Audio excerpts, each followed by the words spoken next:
This is the most unbelievable superhero I've ever seen. He doesn't need to lift a finger in a fight. Just rolling his eyes makes all the enemies around him fall. Even he doesn't understand what just happened. But when he saw the golden beetle covered in blood on his hand, he knew something was wrong. Everyone around him gathered, and to save his life, he quickly hijacked an ice cream truck. This move even confused him. He doesn't even have a driver's license, so how did he end up driving?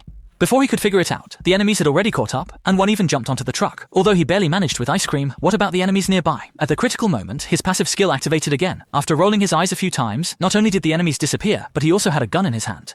When he looked back, it turned out that he had already taken out all the enemies. By the way, a reminder to everyone, when driving, always keep your attention focused on the road ahead, otherwise...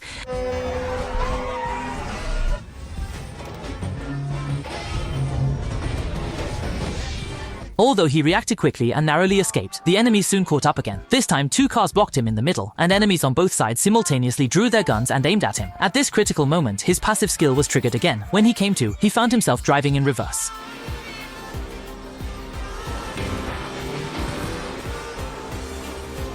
He finally managed to straighten the car, but just then it broke down and wouldn't start. The enemy came up to him, and he had no choice but to surrender. However, the next second... Suddenly, he woke up with a start, and when he saw the chain still locked on his foot, he finally relaxed. Luckily, it was just a dream. He suddenly remembered he had a date tonight, so he hurriedly dressed up carefully. He waited in the restaurant all night, but his female colleague never showed up, so he immediately took out his phone to call her, but she told him that was 2 days ago, which left him completely bewildered. So where did his memory of the past 2 days go? After returning home, he was still puzzled. By chance, he noticed signs that the table had been moved. Following the traces, he found a phone and a key in the attic. When he turned on the phone, the missed calls were all from a woman named Layla. At that moment, the phone rang, and it was Layla calling.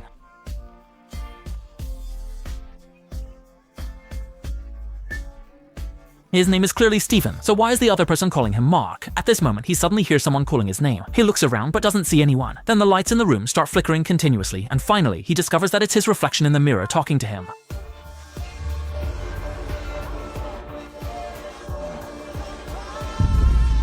This scared him terribly. He blamed himself for watching too many horror movies. He hurriedly and anxiously ran out of the room. He reached the elevator, but no matter how he pressed, the elevator door would open. Vaguely, he saw a monster approaching him, and he was so frightened that he collapsed to the ground. But when the monster walked in, it turned into an old lady. Stephen awkwardly said he was looking for his contact lenses. The old lady thought she had encountered a pervert and quickly left the elevator. Just as Stephen wondered if he had been seeing things, he turned around and the monster was right behind him. At that moment, he found himself back on the bus, and he saw that monster staring at him from outside. As soon as Stephen got off the bus, he saw the man from his dream. Could everything he experienced in the dream be real?